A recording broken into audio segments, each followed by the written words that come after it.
C'est le nombre de tâches qui augmente.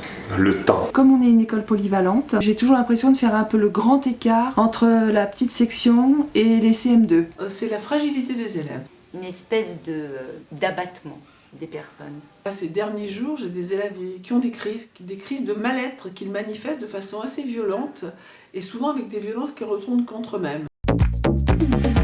Essayer de faire venir les parents vers l'école et à l'école pour échanger. Comment faire pour que l'équipe soit fédérée autour de projets qui concernent autant les enfants de 3 ans que les enfants de 10 ans. Je voudrais faire en sorte qu'elle se réconcilie avec l'école. De toutes ces difficultés qui surgissent de plus en plus, en tout cas qu'on détecte de mieux en mieux. Mon bien le plus précieux, c'est le temps. Les dysphasies, les dysorthographies, les dyspraxies, les dyslexies, enfin toute cette famille des 10. Les questions de laïcité, les questions de l'islam et de la démocratie, toutes les questions dont on nous rabat les oreilles, elles sont devant nous. Est-ce que c'est parce qu'avant on ne savait pas les voir? Comment on peut aider efficacement les enfants?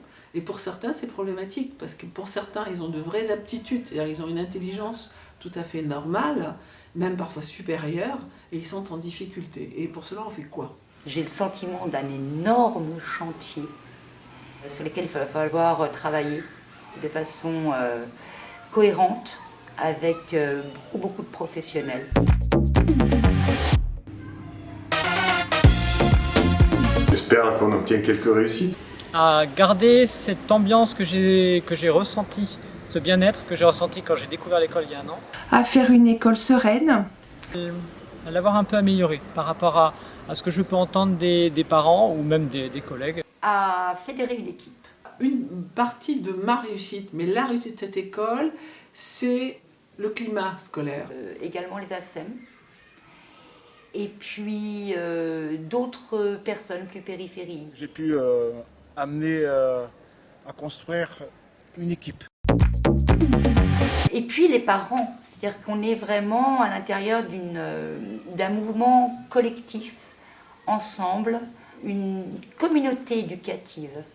Que l'école soit dans une ambiance apaisée. Les enseignants, les animateurs, le personnel de service, etc. Il y a des gens qui sont vraiment là au service des enfants, des gens qui sont contents de venir le matin à l'école. C'est l'enthousiasme qu'on y met qui fait que ça crée un enthousiasme général qui apporte cette envie d'eux. Qui sont contents de donner de leur temps, sans compter. On marche dans la même direction.